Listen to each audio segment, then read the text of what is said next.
Forspoken is an upcoming game by Square Enix, playing as Frey who, torn from her home in New York, finds herself in a magical world of Athia. Wield magic and explore this plague-torn land, weave spells in combat, and to enhance your parkour traversal skills. Here is everything we know so far about Forspoken. When it comes to the setting, Forspoken takes place in two main locations: modern-day New York, where Frey is from, then the magical mystical world of Athia, where we will spend 99% of our time. A land that has been ravaged by a plague called the Break, which has turned all humans and animals into monsters. Surprise, surprise. Featuring an open world, you can explore the land with a variety of biomes, complete with points of interest to view the beauty of the world at large. High mountain ranges, ruins, caves, dungeons and castles guarded by dragons will be yours to explore. It seems Forspoken has tried to include all types of biomes you can think of: densely packed forests filled with bears, to towns where you can traverse the rooftops with your magic-infused parkour skills. In terms of story, Frey Holland has her life in New York turned completely around when she finds herself transported into Athia. Immune to the aforementioned plague that swept this land,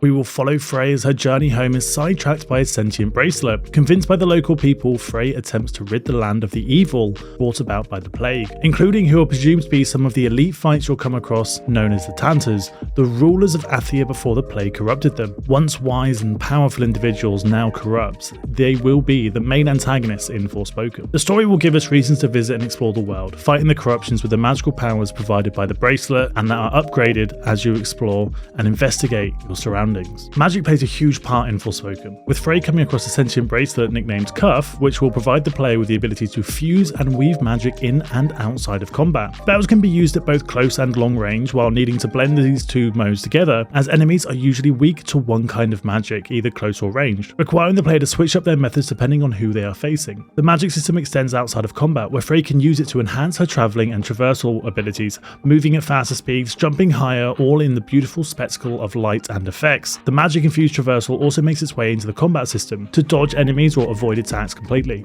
The recent demo for Forspoken on the PlayStation came with very mixed reactions to the magic system and the combat in general, with some finding the system fluid and seamless, while others found it clunky and disjointed. Very polarizing takes, but interesting to say the least. Magic will fall into four main categories of spells that Frey has access to: purple, red, blue and green. Purple for earth-like spells, red for fire have both been confirmed. Blue and green though have yet to receive official confirmation. However, I would take a guess to say these will correspond with air and water to make up the four main elements. Within each type we have seen offensive and defensive spells at use: quick attacks where Frey unleashes a barrage of rocks at an enemy, long attacks inflicting more damage with a longer casting time, and defensive magic such as making a shield from the earth itself. Before entering combat, Cuff can be used to scan enemies, detailing what they are immune to, allowing you to use attacks and types of magic which will deal the most damage and be the most effective against that enemy type. Attacks can be triggered from a triangular HUD, with a large radial menu that can be opened to change some of these abilities further. The main colour in the triangle also shows the type of magic that is currently being used. The Break, which again is the name of the plague ravaging Athia, has corrupted both human and beast alike. Bears, humans, wolves, dragons, all corrupted by the Break, will face off against Frey and her magical abilities. The roster of enemy types looks to be quite large, being pulled from both more real life and mythical creature pools. Smite harpies or stab at crocodile looking creatures. It's not a surprise to see such a wide array of enemies, as this game is meant to be a massive open world. If the roster is limited, it would feel way too repetitive. Each enemy type will have its own attacks that they will use to attack back at Frey,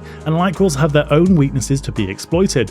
The Cuff will be able to reveal what these weaknesses are, but it will be down to the player to weave those attacks together to take down the mobs. And when it comes to the difficulty of the combat, you won't find the game as punishing as Dark Souls, or the Souls-like genre, more in the flavour of Final Fantasy 15, meaning you can take on multiple enemies at once, but you can also be swarmed by them if you're not too careful. The main antagonists we will come across in Forspoken are the Tanters, the rulers of Athia now corrupted by the plague. The wisest and most powerful people before their fall now will seek to stop Frey in her tracks. We know so far about three of the Tanters: Seela, Prav and Olas. Seela's virtue lies in strength, once the commander of Athian troops charged with the protection of the land. Prav, the virtue of justice, responsible for the judicial system in Athia, judging right from wrong, now with the warped sense of justice and made executioner. Olas was the virtue of wisdom, but aside from that we don't have much more information, nor how many other Tanters Frey would encounter, or if this is the lot of them. They all sound quite unique and hopefully will bring in their own mechanics to the fights and the combat. Frey will be able to embark on several different activities while exploring the world, engaging with trading posts to buy and sell items, a game of dice called Partha,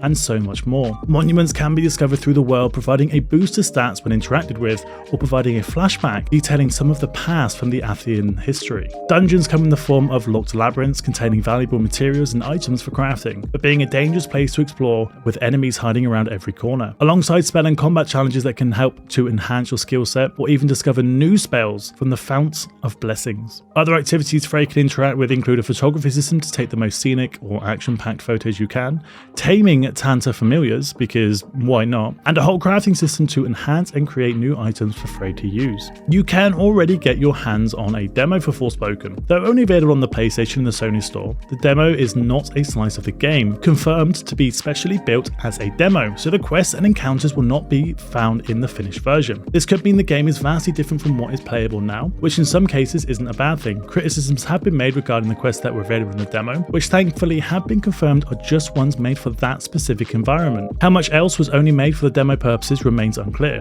but Forspoken is set to release on the PlayStation 5 and PC, in both the Steam and Epic Store on the 24th of January 2023. Are you looking forward to Forspoken? If you are, let me know in the comments below. I would love to hear from you, and I'd love to chat about it. What is the thing you are looking forward to the most about this game? And if you've tried the demo, what did you think of it? What were your thoughts about the demo that is currently available? But thank you so much for watching, and I'll see you soon. End this once and for all.